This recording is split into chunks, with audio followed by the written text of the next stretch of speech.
오늘 함께 보실 말씀은 야고보서 3장 1절에서 12절 말씀입니다. 한 절씩 돌아가면서 교독하겠습니다. 내 형제들아, 너희는 선생된 우리가 더 큰 심판을 받을 줄 알고 선생이 많이 되지 말라. 우리가 다 실수가 많으니 만일 말에 실수가 없는 자라면 곧 온전한 사람이라 능히 온 몸도 굴레 씌우리라. 우리가 말들의 입에 재갈 물리는 것은 우리에게 순종하게 하려고 그 온몸을 제어하는 것이라. 또 배를 보라. 그렇게 크고 강풍에 밀려가는 것들을 지극히 작은 키로서 사공의 뜻대로 운행하나니 이와 같이 혀도 작은 지체로되 큰 것을 자랑하도다. 보라, 얼마나 작은 불이 얼마나 많은 나무를 태우는가. 혀는 곧 불이요 불의 세계라.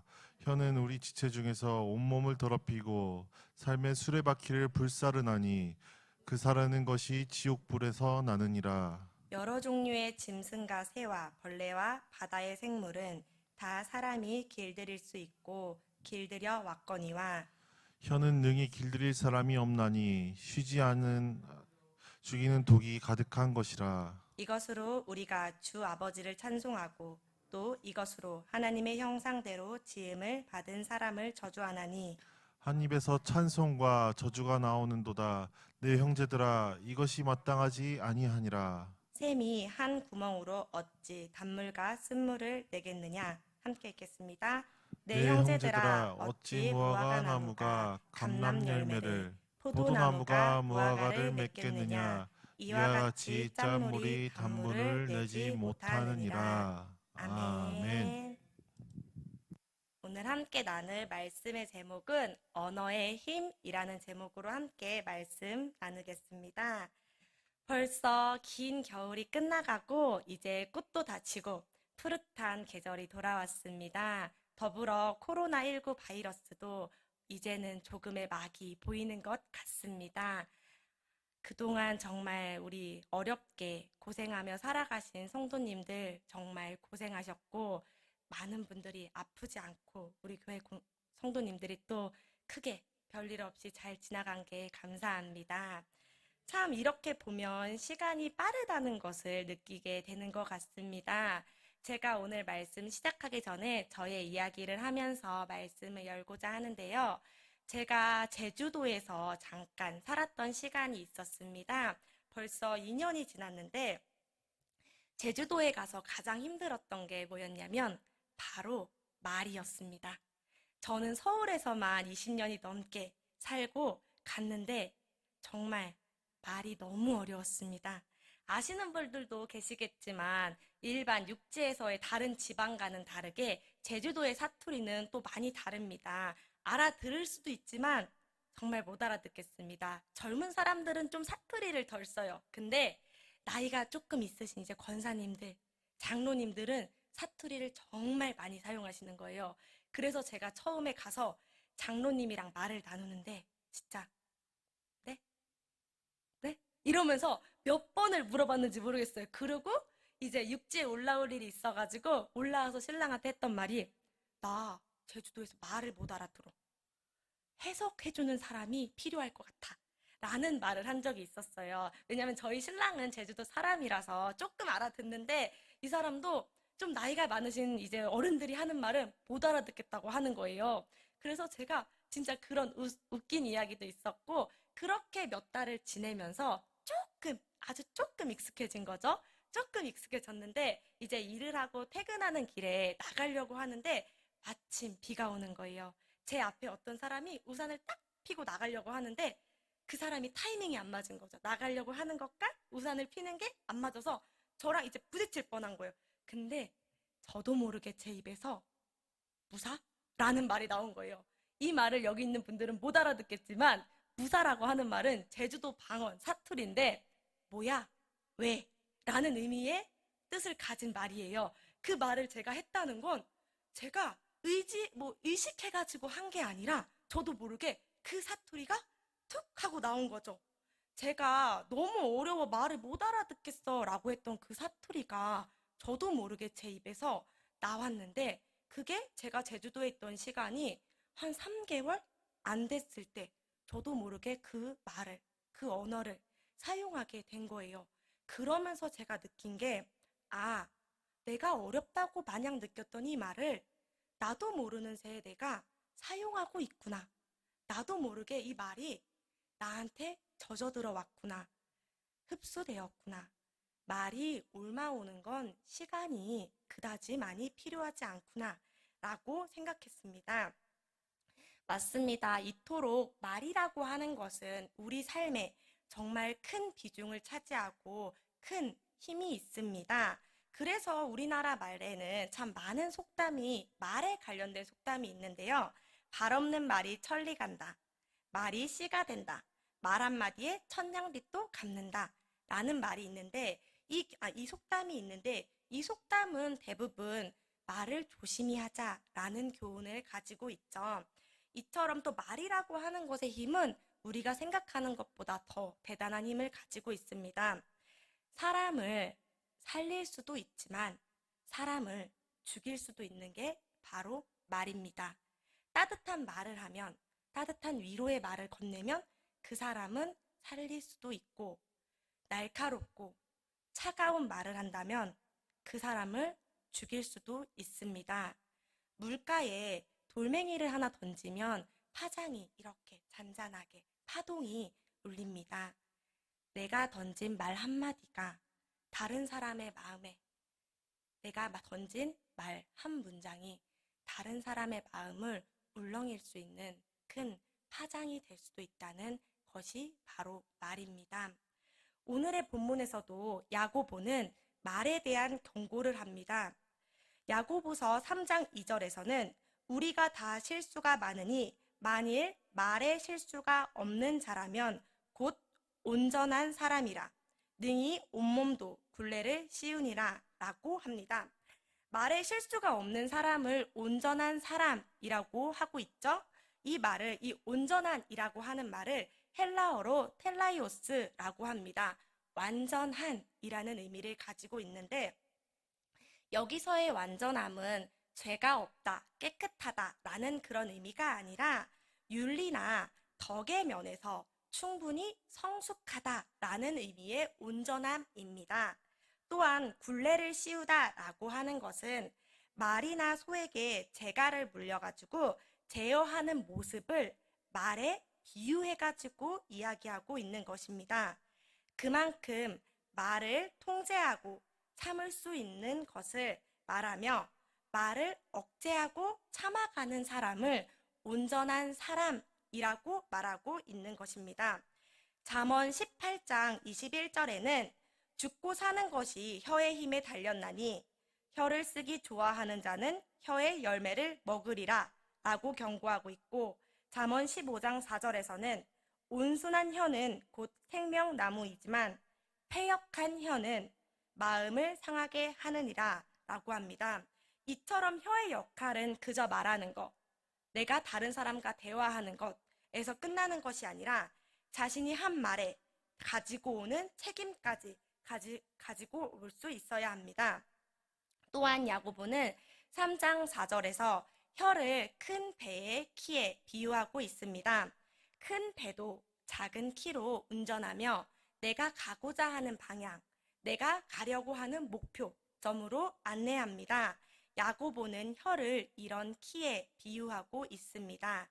또한 작은 불씨가 큰 산불을 만들어내기도 합니다. 최근에 강원도의 난 산불도 정말 한 사람이 작은 불씨로 시작을 했을지 모르겠지만 걷잡을 수 없게 정말 많은 사람들이 피해를 보고 큰 대지가 피해를 받습니다. 그것이 복구하는 것은 50년 이상, 100년 정도가 걸린다고도 할 정도로 정말 큰 문제를 가지고 왔습니다. 이렇게 내 몸에 작은 혀라고 할지라도 큰 파장과 큰 문제를 가지고 올 때가 있다고 하는 것입니다. 우리는 하나님이 만드신 하나님의 자녀입니다. 우리 몸에는 하나님이 만들지 않은 것이 단 하나도 없습니다. 손길이 닿지 않은 것도 없겠죠? 혀도 마찬가지입니다. 모든 것이 하나님이 주신 지체로서 그 역할을 온전히 행해야 하는데 혀의 역할은 당연히 하나님을 찬양하고 하나님께 감사하고 기도하며 하나님을 전하며 축복하는 일이겠죠. 이것이 바로 하나님이 주신 은혜입니다. 하나님은 다른 사람들을 헐뜯고 비판하고 비방하는 말을 하는 것을 원치 않습니다. 그러나 우리도 모르게 그런 말을 하면서 살아갈 때가 있죠. 말이라고 하는 게 내 생각보다, 내 마음의 다짐보다 먼저 툭 먼저 툭 튀어나갈 때가 있습니다. 그게 말을 실수가 있는 이유죠. 생각을 하고, 다짐을 하고, 말을 하면 실수가 적을 텐데, 생각보다, 마음보다 먼저 앞서가기 때문에 우리는 실수를 하는 것입니다. 3장 11절에서는 샘이 한 구멍으로 어찌 단물과 쓴물을 내겠느냐 라고 하는데 하나님을 찬양하고 믿는다고 고백하는 사람들이 입에서 어떻게 다른 이들을 죽이고 저주하는 말이 같이 나올 수 있냐 라고 하는 의미입니다. 또한 3장 12절에서는 내 형제들아 어찌 무화과 나무가 감람 열매를 포도나무가 무화과를 맺겠느냐 이와 같이 짠물이 단물을 내지 못하느니라 라고 합니다. 우리의 몸에 있는 입도 하나입니다. 구멍이라고 표현하기는 조금 어색함과 낯설미 있지만 입이 말이 나오는 구멍은 이뿐입니다. 그렇다면 비판의 언어와 비방의 언어와 사랑의 언어가 같이 나올 수 없겠죠. 입은 하나인데 귀가 두 개인 이유가 뭘까요? 아마도 모든 분들이 들었던 말 중에 하나겠지만 야고보서 1장 19절에 나오는 말하기는 더디하고 듣기는 속히 하라 라고 하는 것은 아닐까 싶습니다. 우리가 말하는 것을 좋아하기보다는 듣는 것에 더욱 집중하고 듣는 것에 더욱 비중을 높여라 라고 하는 말일 것입니다. 이처럼 말이라고 하는 것은 나도 모르게 나에게 스며들며 내가 사용합니다. 제가 말씀 처음에 얘기했던 이유는 이런 것입니다. 저도 모르게 저에게 제주도 언어가 사투리가 스며들었던 것을 말하고자 한 게 이 예를 들어주고 싶어가지고였습니다. 내가 함께 있는 공동체의 언어가 내가 공동체에 속해 있는데 그 공동체가 자주 사용하는 말이 나도 모르게 나에게 스며들고 나도 모르게 내가 사용할 때가 분명히 있을 것입니다. 그렇다면 우리는 이 교회 공동체 안에서 어떤 말을 사용하며 어떤 언어를 쓰며 살아가야 될까요? 다른 이를 죽이고 상처를 주는 말이 아니라 다른 이들에게 힘이 되고 따뜻함을 전해줄 수 있는 언어를 사용해야 합니다. 내가 비판하고 비방적인 언어를 계속 사용하는 공동체 안에 있다면 내가 원하든 원치 않든 그 언어를 사용하실 것입니다. 그리고 반대로 내가 따뜻하고 사랑이 많고 정이 많은 공동체, 그런 언어를 사용하는 공동체 속에 내가 있다면 나도 모르게 그 따뜻함이 나에게 젖어들고 스며들어서 내가 의식하지 않아도 사용할 때가 있을 것입니다. 아이들은 자라면서 부모의 모습을 많이 모방하면서 자랍니다. 여러 가지의 환경이 있지만 제가 생각했을 때는 아마도 부모님의 모습을 가장 많이 보지 않을까 싶습니다. 그래서 오죽하면 부모는 자식의 거울이다 라는 말이 있겠죠. 아이들도 좋아서 너무 따라하고 싶어서 부모님의 모습을 따라할 때도 있겠지만 원치 않아도 그 공동체, 그 가정에 속해 있다면 그 모습을 보고 자라기 때문에 그 모습이 그 아이들에게 나타나게 될 것입니다. 그만큼 그 공동체 안에 속해 있을 때의 영향력이 엄청난 것이죠. 이기주 작가님이 계신데 그 작가님이 쓴 언어의 온도라는 책이 있습니다. 그 언어의 온도의 책 중에 제가 읽었던 파트에서는 말도 의술이 될 수 있을까라는 그런 파트가 있습니다. 내용에는 이제 아픈 어머니를 데리고 병원에 다니면서 거기서 깨달은 것에 이제 그 파트에 녹여져 있는데, 병원이라고 하는 공간이 삶과 죽음의 경계에서 힘겨운 싸움을 벌이는 공간으로서 언어가 밀도 있게 전달된다고 합니다. 이제 이 작가님이 어머니가 수술을 하고 나서 병원을 계속 오가는 상황이에요. 그런데 이 병원은 다른 병원과 뭐 약의 처방, 진료의 목적, 뭐 이런 게 그렇게 진료의 방법 크게 다르지 않아요. 근데 다른 게 한 가지 있다면 환자들을 부르는 호칭이 조금 달랐다고 합니다. 보통의 병원이라면 뭐 누구누구 환자분, 뭐 권이나 환자분, 뭐 어르신 이런 호칭을 쓰는데 여기서는 그 호칭이 아니라 김 여사님, 박 원장님이라는 호칭을 사용했다고 합니다. 이 이유가 궁금했던 이 작가님이 어느 날 담당 의사님을 만나서 물어볼 기회가 생겼어요. 그래서 물어봤어요. 근데 의사 선생님은 참 별걸 다 물어보네요. 대수롭지 않게 이야기를 해주는데, 환자의 환이 아플 환이잖아요. 자꾸 환자라고 하면 더 아파요. 할아버지, 할머니라는 호칭도 싫어하시는 분들이 있어요. 그래서 은퇴 전에 직함을 불러드려요. 그러면 병마와 싸우려고 하는 의지를 더 굳게 다지시는 것 같아요. 내가 일했을 때, 건강하게 일했던 때를 생각하면서 그 시절로 돌아가고 싶은 마음이, 뭔가의 기억이, 추억이 가슴 한켠에 자리 잡고 있어서 더 노력하시는 것 같아요. 병원에서는 사람의 말 한마디가 의술이 될 수 있어요. 라고 합니다. 저는 병원과 교회가 그다지 다르지 않다고 생각합니다. 저희도 사람을 살리는 의술이 될 수 있는 말을 했으면 좋겠습니다. 여러분, 사람을 살리는 말, 사람을 고쳐주는 말을 하세요. 하나님의 자녀로서, 하나님을 전하는 사람으로서 부끄럽지 않는 사람으로 살아가길 소망합니다. 베드로전서 1장 16절에 내가 거룩하니 너희도 거룩해라 라고 하신 주님의 말씀처럼 주님이 거룩하신데 나도 나도 거룩한 모습으로 살아가야 되지 않겠습니까?